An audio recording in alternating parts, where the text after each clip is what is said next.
Jeff and Chautauqua Institution for that very warm welcome. Welcome to all of you to the second Robert H. Jackson Lecture on the Supreme Court of the United States.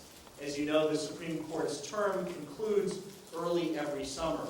And so this moment in July is a propitious occasion to assess where the Supreme Court is at the culmination of its most recent term.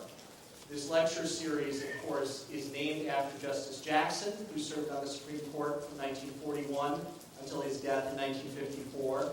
Robert Jackson was a native of this region, born in Spring Creek, Pennsylvania, raised in Frewsburg, New York, a lawyer for 20 years in Jamestown, and from his boyhood until the end of his life, a Chautauquan who sat in the audience and listened to speakers, a Chautauquan who came to this side of the podium and became a speaker actually beginning in the winter session, which is probably one of the lesser venues, working his way up to the amphitheater on the 4th of July in 1947. When Jackson passed away in the fall of 1954, his 8 surviving Supreme Court colleagues accompanied the body home, to the funeral in Jamestown, to the burial in Frewsburg, and then after a luncheon, they insisted on seeing Chautauqua, something they had heard about from Bob Jackson for many, many years. And so they visited these grounds that October, Chief Justice Earl Warren and 7 Associate Justices. Robert Jackson is notable for many, many reasons. The Supreme Court high on the list, but another, of course, is his service as the Chief United States Prosecutor of the surviving Nazi criminals in Nuremberg, Germany, during 1945-1946. In other words, 60 years ago. Tomorrow, July 26th, marks the 60th anniversary to the day of Justice Jackson's majestic closing argument at the Nuremberg trial. And to weave another piece of the braid, Jackson and Chautauqua, it's my great pleasure to introduce a longtime Chautauquan, a personal friend, and a member of Justice Jackson's staff, who was in that audience in that courtroom in Nuremberg 60 years ago, and who is with us today, researcher Trudy Levenger, now Trudy Barrett.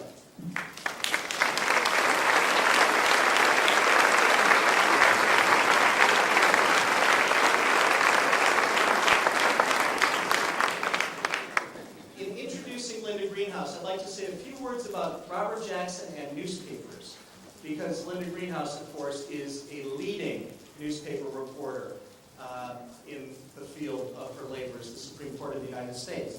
And Robert Jackson was a newspaper guy. He was a newspaper boy. You may not realize that Spring Creek, Pennsylvania, his birthplace, is very close to the home and birthplace of Horace Greeley. And the Greeley family was a fixture in the landscape of young Robert Jackson.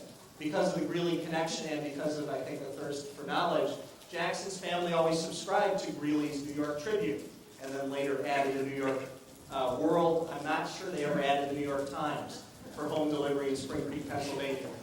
But when Jackson began his rise, he became, of course, New York Times material as someone to be covered and as a source.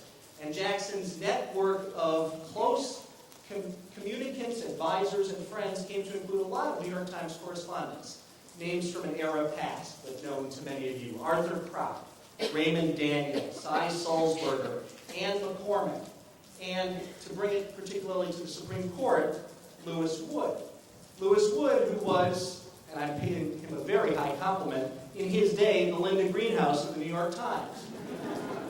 To Jackson, he was Louis, and they corresponded regularly and met regularly and had a channel of communication that I think was entirely appropriate but really quite helpful to Jackson in his work as a Supreme Court Justice.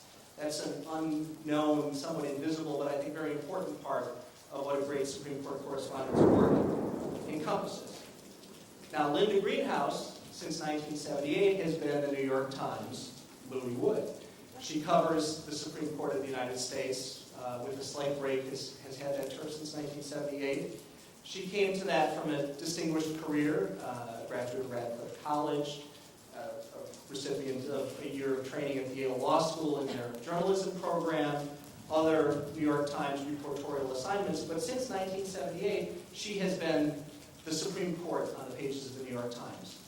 And I don't think that that is an overstatement. I think of it this way. When Justice O'Connor retired last summer, of course, President Bush appointed John Roberts to succeed her.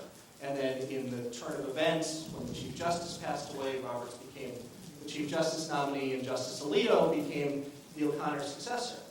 And Justice O'Connor's comment at the end of that process was a high compliment to Sam Alito, but a regret that he is not a woman. And one response would be, well, that's okay. The Supreme Court still has Ruth Bader Ginsburg and Linda Greenhouse. But I must say that it strikes me that that's a sexist response. That assumes that there's something special in biology and sufficient in two, if that's the right number. And I don't mean it that way. I really think that there's something bigger and more valuable that Linda Greenhouse stands for. The Supreme Court, in its configurations over the last 20 years, a long time of stable membership and now a time of new membership, has of course been 9 justices, but is surrounded by a network of very important inside players. Some of them are the lawyers, government and private, who regularly appear before the court. But for our purposes as citizens, our court becomes ours as we learn about it. And the journalists who deliver that court to us really perform a Supreme Court function. And so frankly, for myself, and I know for everyone else in my business, constitutional law, legal academia, the Supreme Court is at least 10 as it communicates to us. And it is a great pleasure to welcome Linda Greenhouse, New York Times Supreme Court correspondent, to tell us about that institution today as Robert Jackson.